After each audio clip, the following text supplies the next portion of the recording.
টক রান্না করার জন্য আমি পুঁটি মাছগুলোকে ভালো করে কেটে ধুয়ে রেখে দিয়েছি। নিয়েছি টমেটো, একটা বড় টমেটো কেটে নিয়েছি। ফোড়নের জন্য লাগবে সর্ষে, শুকনো লঙ্কা। এখানে নিয়েছি হলুদ, স্বাদমতো নুন, সর্ষের তেল, আর লাগবে সর্ষে বাটা। আমি এই সর্ষের সাথে দুটো কাঁচা লঙ্কাও পেস্ট করে নিয়েছি। এবারে আমি পুঁটি মাছগুলোকে নুন আর হলুদ দিয়ে ভালো করে মেখে নেব।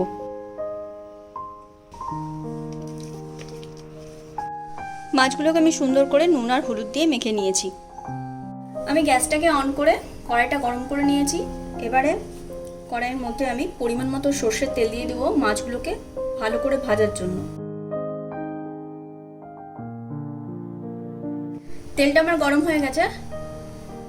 এবার তেলের মধ্যে আমি মাছগুলোকে একে একে দিয়ে দেবো।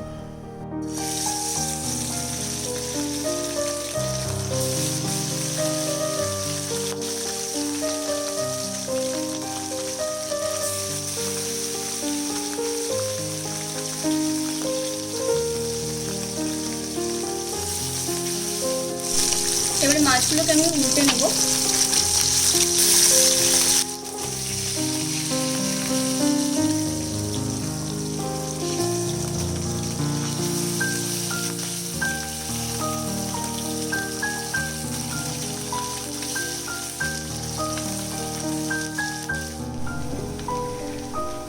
মাছগুলোর দুদিকে আমার ভালো করে ভাজা হয়ে গেছে। এবার মাছগুলোকে আমি তুলে নেব।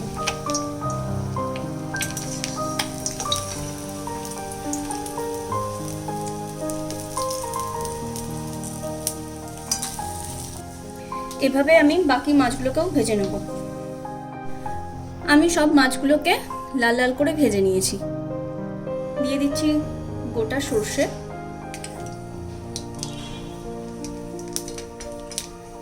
আর দিচ্ছি শুকনো লঙ্কা। যেহেতু আমি মাছের টকটা টমেটো দিয়ে বানাবো, সেই কারণে সর্ষে ফোড়ন দিলাম।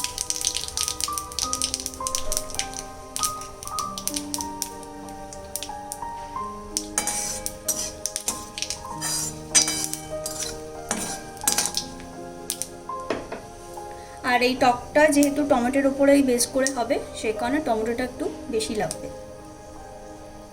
এবারে আমি তেলের মধ্যে দিয়ে দিচ্ছি টমেটো কুচি।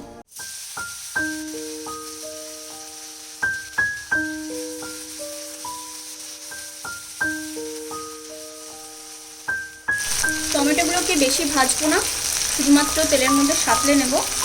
এর মধ্যে দিয়ে দেব অল্প পরিমাণে নুন, যাতে টমেটোটা তাড়াতাড়ি গলে যায়।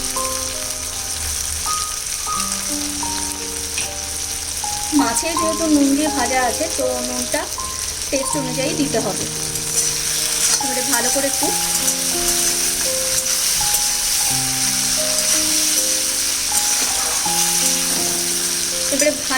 টমেটোটাকে সাঁতলে নেব।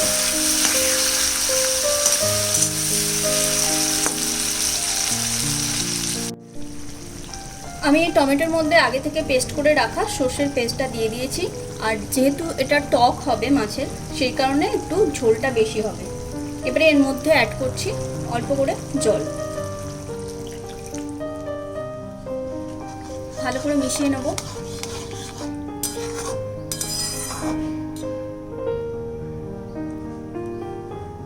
এবারে অ্যাড করব অল্প করে হলুদ, আর দেব অল্প পরিমাণে নুন।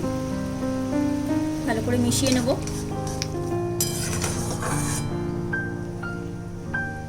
এবারে টমেটোটাকে রান্না হতে কিছুক্ষণ সময় দিতে হবে। ভালো করে ঝোলটা ফুটে উঠলে, টমেটোটা গলে গেলে, তারপরে আমি মাছগুলোকে ঝোলের মধ্যে অ্যাড করব। টকের ঝোলটা আমার ফুটে গেছে আর টমেটোগুলো গলে গেছে। এবারে আমি এই ঝোলের মধ্যে আগে থেকে ভেজে রাখা পুঁটি মাছগুলোকে দিয়ে দেবো।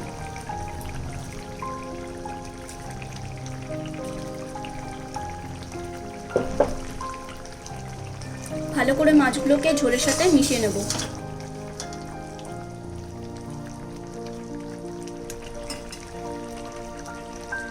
এবারে দিয়ে দেব চেরা কাঁচা লঙ্কা। যেহেতু সর্ষে বাটা আছে তো এর সাথে কাঁচা লঙ্কার ফ্লেভারটা খুব ভালো যায়, সেই কারণে লঙ্কাগুলো ওপর থেকে দিয়ে দিলাম। আর এই ঝোলটাকে আর 5 মিনিট ফুটতে দেবো, তাহলে রেডি হয়ে যাবে আমার টমেটো দিয়ে পুঁটি মাছের টক। এটা খেতে খুব ভালো হয়।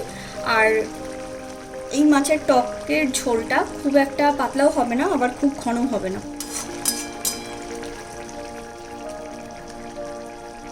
নুনটা একদম ঠিকঠাক আছে। এবারে আমি গ্যাসটাকে অফ করে দিয়ে স্ট্যান্ডিং টাইম দেবো, তারপরে সার্ভ করে নিলেই রেডি হয়ে যাবে আমার টমেটো দিয়ে পুঁটি মাছের টক। ভিডিওটি ভালো লাগলে লাইক ও শেয়ার করবেন। আমার এই রেসিপিটি আপনারা অবশ্যই ট্রাই করবেন এবং কেমন লাগলো কমেন্ট বক্সে জানাবেন। এই রকম রেসিপি জানতে আমার চ্যানেলটিকে সাবস্ক্রাইব করে বেল আইকনটি প্রেস করে দেবেন।